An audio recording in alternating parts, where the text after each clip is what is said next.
Hello guys, welcome back after a long time. Ngasi jo video na ubam ko luxury ay gi isa na pa ni ay gi na pin ay family gi sumha ride chalo se to ne evening ride ko. Nungshit highway Khamlang kasom nang hak chalo se to ne adu gang hak sa thau se to ne ko. Mathang thang nam rak ke. Khoi khun di chu thok pa hau da ngai ri. Mandarin 9 months running Mandarin ba hello mathang thak ucharak ke iram ka ba ya khoi khun ka na manan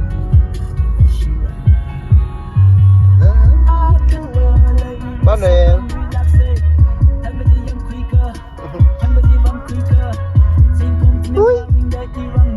koi bi chala se ko yak thi se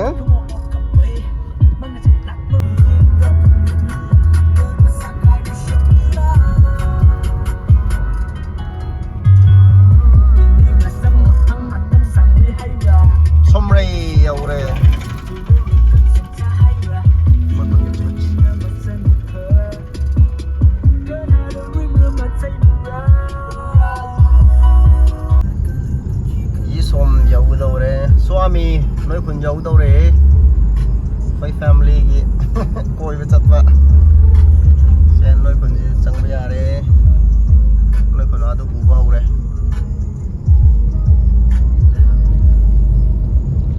chụp chắc fan thì sao đấy thật ra đấy hầu dỗ thà đấy lâu đi không hầu thai này chinh mi thì đi kêu khu thà đấy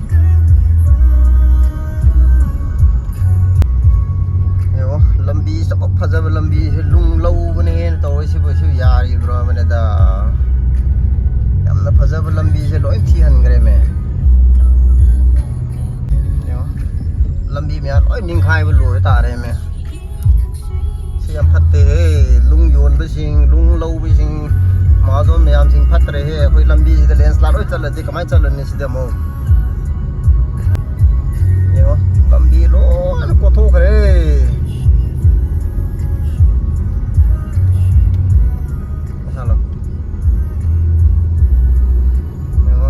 lại nông chú anh ấy đâm lùi ra đâu này làm gì vậy mà cái nào là vô thì nó khăng thế đó xí gì mà này xí bây giờ đi rồi mình làm bị chấp bây nên just bị miam vậy mà lung cốt phong miam thế này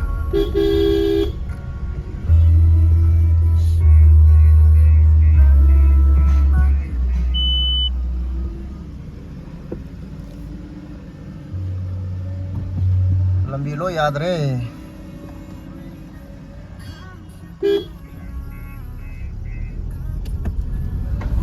lambi yaad re ne jesi bi to le re si si bu kana gi amang bano ba se lambi am phad na saram ba jing je ngone lambi sabai lo ai ko thok re tu di kadai di phaja da no ba si bu yari bro ne da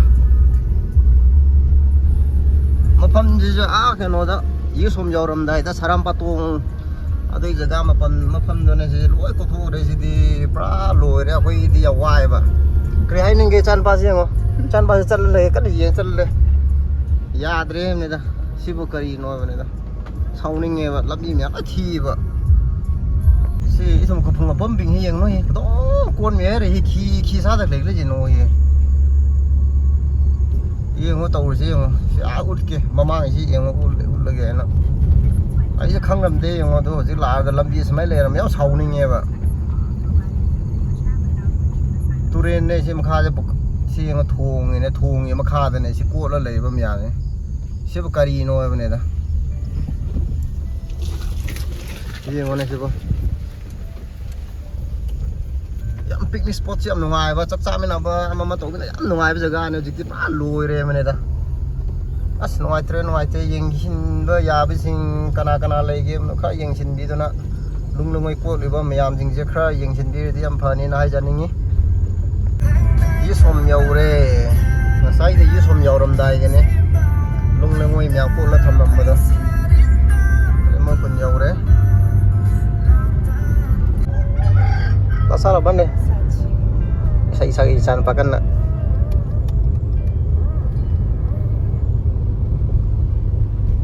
Salo Oi chan pa kan sai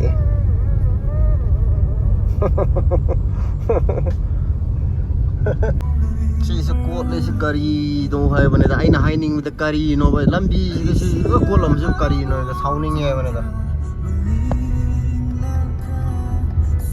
thế là làm gì thì phải ăn xem mà thầm biết là làm gì thì lố nó cốt là mang ở đây ba thi ở đây ba làm gì cho thằng bây giờ thì bây giờ curry nó vậy thì đi ở đây là chọc khắp bây giờ quạt đây đó mà rồi mình pesa pai với mình ở đây đó thì cả ra tàu mình ở đây đó landslide se phazai ki aseng bi landslide ni lung low wis landslide ke natte phazai mafam jaga adi phazai yo ki da ising aruba man da leiram mane hojit kamai tawr mo khang de oh it's here ising ji is ko haw thi man yam se fresh oi ba yam se haw ba ising ni ji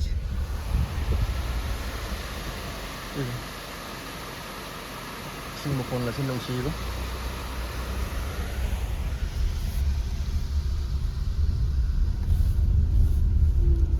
landslide tàu về kia làm điểm thi hành cái mày ai sẽ luôn ở chỗ mà ta đấy chỉ đi mày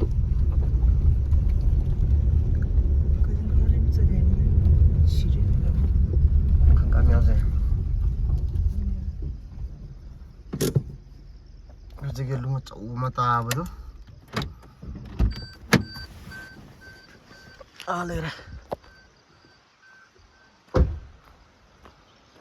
Bos कैसे याद रहे या मज़ार में?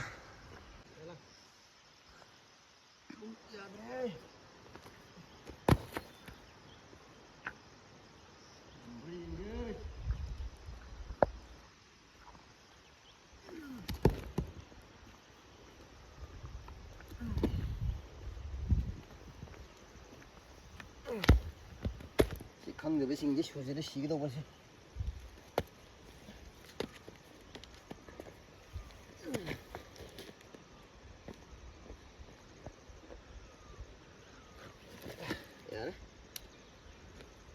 Lùi đấy. Chắc xe ắt xíu. Xíu không riêng không? Lên slide tàu đi được. Lên slide là quá hoài dài đấy. Lao cho sao lao? Kut nó chạm cái lắm, kut chạm cái.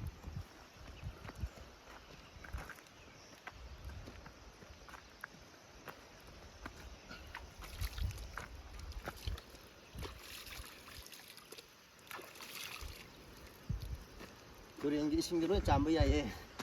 Nó, rất là.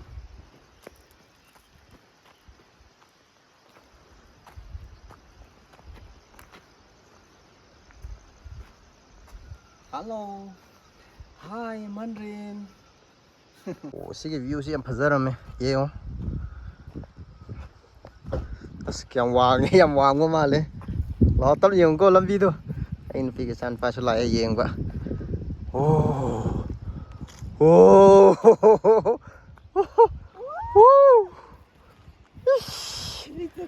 Lore. Angam bodo. Imai. Khoang thì này, Mandarin. Chơi, Mandarin. Chú.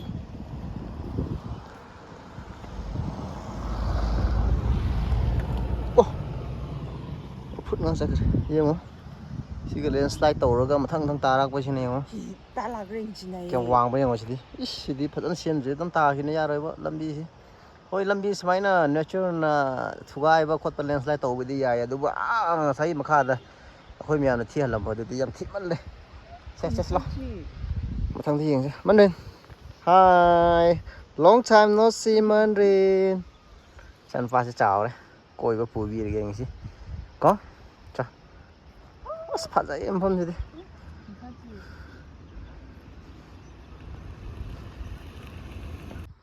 Mandarin. Ui.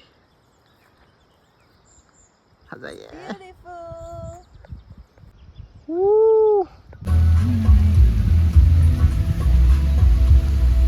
Ada yang waterfall.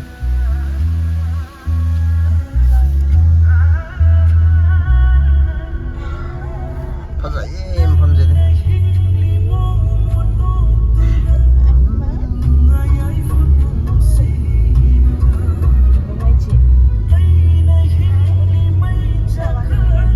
Maman Mandarin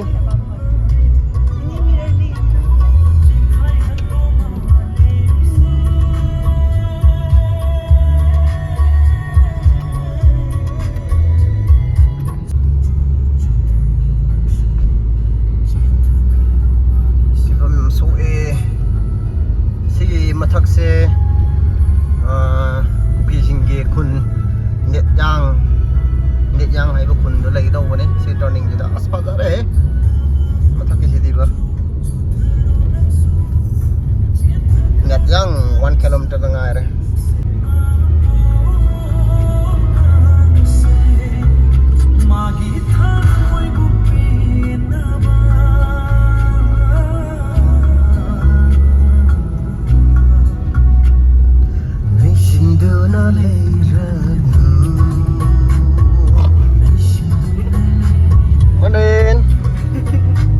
đi cân ạ mà sao rồi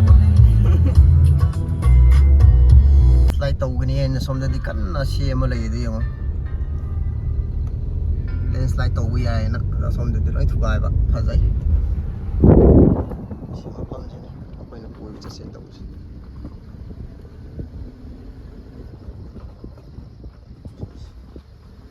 đừng chất đi lên slide chẳng có lấy Hongbei Khamlang đấy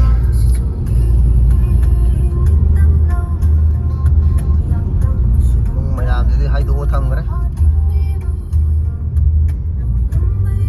bai es dukan mein aane padan sara mein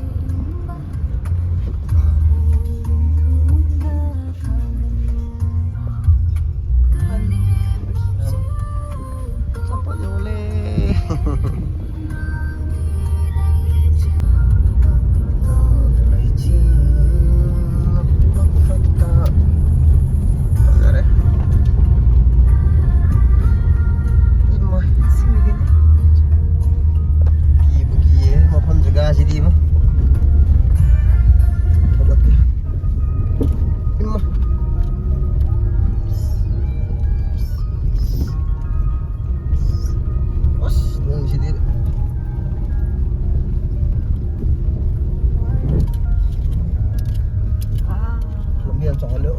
mom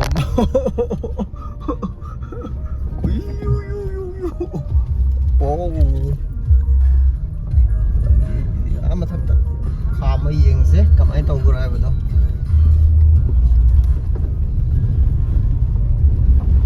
chỉ là khá mấy yên ghế kèm phải ra game đó Mandarin hi làm đi yên ghế lạc vào nè yên ghế cầm ai tàu ra xí cái lên slide mấy em gì đi im mai hꯧꯖꯤꯛꯁꯨ ꯑꯗꯨꯝ ꯀꯦꯜꯂꯤ ꯂꯩꯃꯤꯟ ꯇꯔꯥ ꯂꯩꯌꯦ ꯁꯤꯅꯦ ꯃꯈꯥꯒꯤꯗꯣ ꯏꯃꯥꯏ ꯋꯥꯡꯉꯦꯍꯦ ꯐꯖꯗꯦꯗꯤ ꯌꯥꯗꯦꯍꯦ ꯐꯖꯩꯍꯦ ꯏꯃꯥꯏ ꯐꯖꯕꯗ ꯂꯣꯏꯔꯦ ꯌꯦꯡꯉꯨ ꯃꯈꯥ ꯁꯤꯒ ꯂꯣꯛ ꯌꯧꯕꯅꯦ ꯁꯤ ꯆꯦꯟꯊꯕꯁꯦ ꯃꯔꯦꯟ ꯃꯪꯁꯦ ꯀꯤꯕ꯭ꯔꯥ ꯀꯤꯗꯦ ꯀꯤꯒꯗꯧꯕ ꯃꯥꯜꯂꯦꯗ ꯅꯨꯄꯥꯅꯦꯕ ꯀꯤꯕꯤꯗꯦꯕ ꯏꯃꯥꯏ ꯐꯖꯩꯌꯦ ꯃꯐꯝ ꯖꯒꯥꯁꯤꯗꯤ ꯏꯃꯥꯏ ꯀꯥꯏ ꯖꯒꯥꯅꯣ ꯈꯪꯗꯦ ꯏꯃꯥꯏ ꯂꯩꯆꯤꯜꯁꯤꯗꯤ ꯐꯖꯩꯉꯣ ꯋꯥꯎ ꯑꯩꯈꯣꯏ ꯈꯨꯟ ꯁꯤ ꯆꯠꯀꯗꯧꯕ ꯑꯩꯈꯣꯏ ꯈꯨꯟ ꯁꯤ ꯂꯩꯔꯦ ꯀꯣꯏꯕ ꯂꯥꯛꯑꯦꯅꯦ ꯍꯧꯖꯤꯛꯁꯦ ꯃꯔꯅꯤꯟ ꯁꯦ hello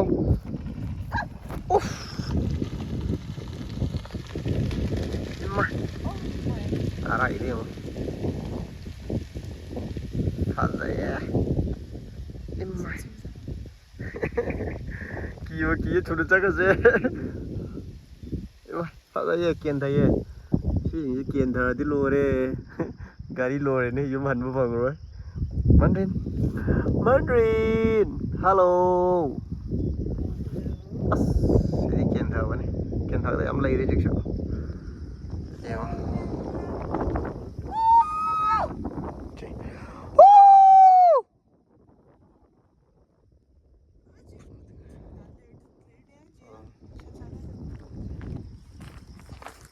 nó này thật dễ mà phẩm gì đi im mà mi này phải giờ ra ngang này phải giờ và giờ này phải giờ và cái nó khăng rồi ta hello hi hi hello giờ xem phải giờ cái đó nó cái giờ cái ô selfie mà mang camera nằm rồi phải giờ ngầm rồi chứ mình nên ai à sụp solo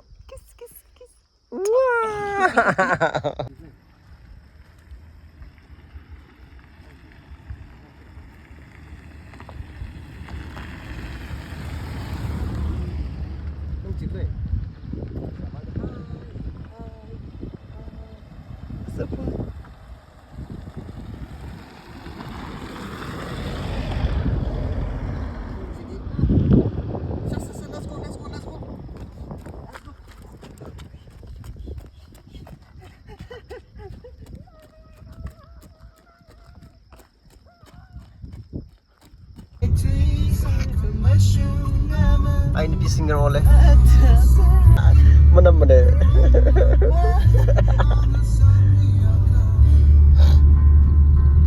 Kani masih ngasanilu, we ngasot now. Kani masih aminu. kasom khullen ni kasom ini kiri bagi sini Khamlang ini Khamlang ini kasom. kasom khullen Khamlang village. Sipabu apa ini pije Khamlang kun udri. Ada ma thau dari yeng age yeng hal lage.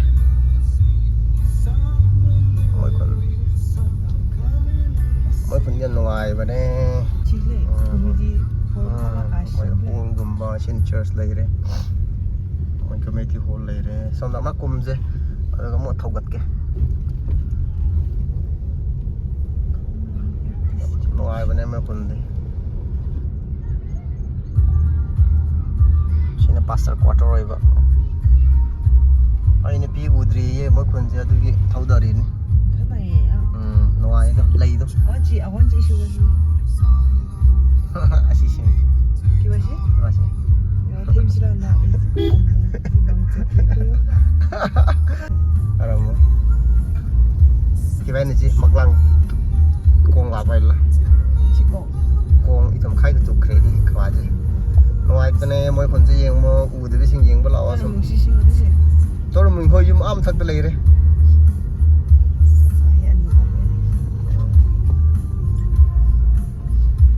Sedi ki turning tawra car ase.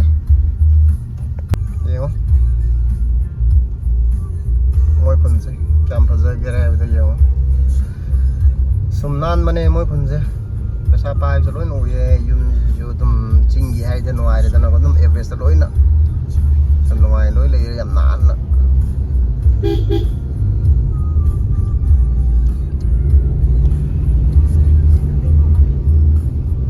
Mà vẫn là mua yếm cho trăng xe là hai ra e yên cái mua chứ mua storeroom chỉ để lấy đấy mua kitchen chỉ lấy đấy mua lấy đấy khôi gì giống khăng nào vai ta đang mua lấy đấy làm ngoài view của xem phải gì view giá đấy Fazai moi kon give you ga jidi mai fazare ai chan pa ai han lohong ma ti kano da lakwa hongbei wo lak re ba ajing si chan pa pu lak pa si da mo humbum ma cha ne ya Khamlang community hall si le re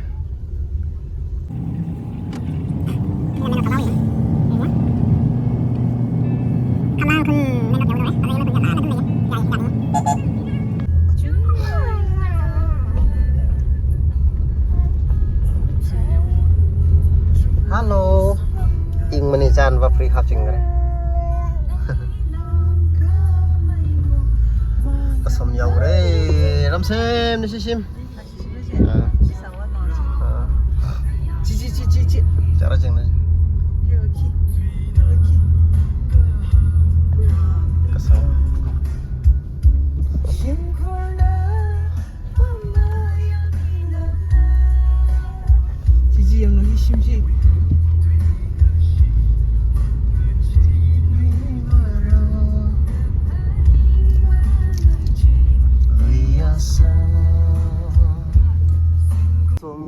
pictures ยังเซ่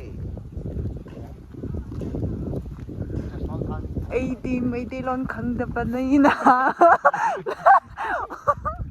กรีว่าช่วงงานเกี่ยวกัน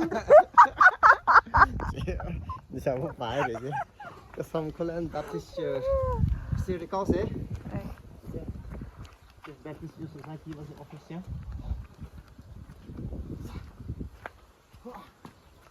วันเดียว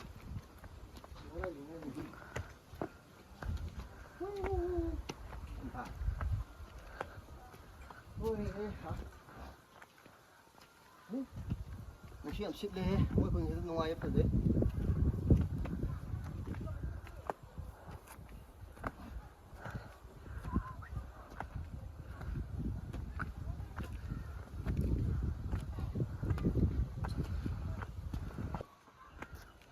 เลยไม่คนเชื่อมสิ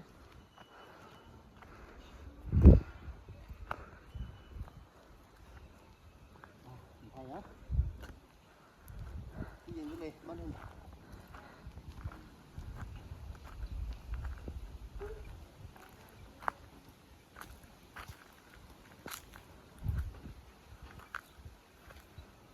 ่าย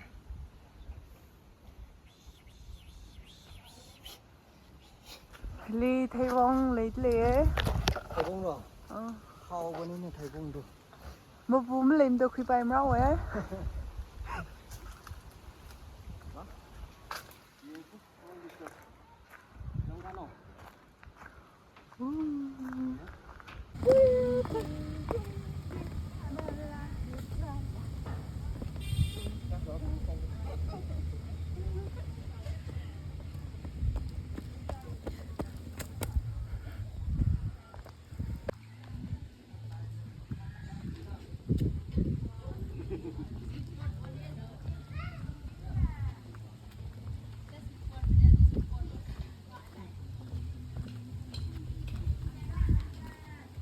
มันไรจะมาเลย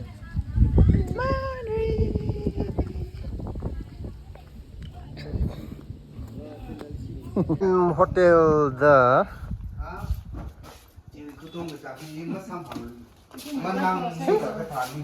스파시 나오네 지금 뽑아지 샤망 세대리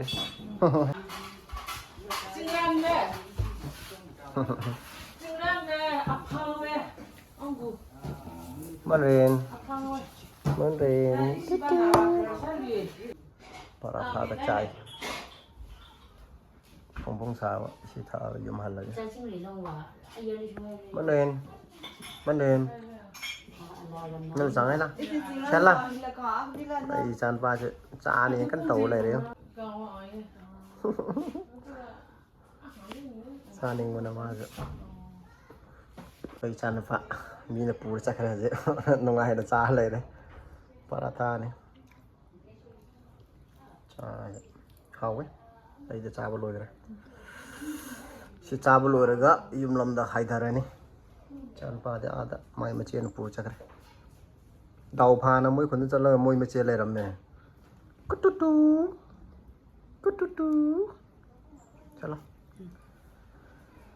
ทุนจาร์วดูกจัดละเซ่มัมมันนี่ยุ่มดูสิว่าคนบ้าบ้างตั้งไงเลยเร่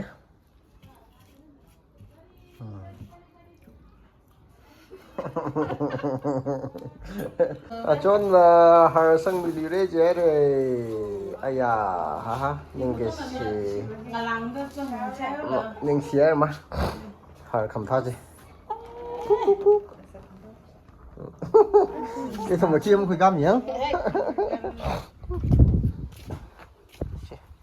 số gì là cái á mất răng rồi gì phải chứ mất cái chấm nó dễ cả ai rồi nên chicken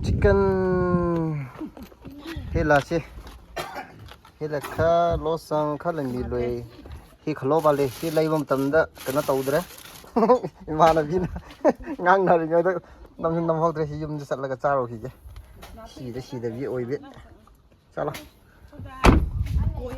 anh share có thể cái đó chôn tao không kì mà chúng ta sẽ nhớ yeah aku ye evening ride chat per loi re di sana pa su tum gre mam jela द कसोम द यौरुरे अदो अखोइगी family आइगी नुपीगी family इमुंग लेरम्मे मोइना येन जो हापीरे आइगी मानबी थेंगनाये चुगजाक ने थाबी ने हंगाम ने कोबी ने मयाम हापचिनबीग्रे अदुना ओ अदु खमलांग दगी मानबा मन जो हापीरिये हुजिकी माउगी प्यास आइबा खोइदो अदुना याम नुंगाइरे नोय मयाम पुनमक अना हुजिकती युम हनबी मतम यौसिल्लाए ममजु मम्मे थेंजु थेंजिल्लाए अदुना अखोइ युम हन्नबा तौजरे मथंगी वीडियो दा अमु अखोइ थेंनबा अमु तौरसे टिल देन बाय बाय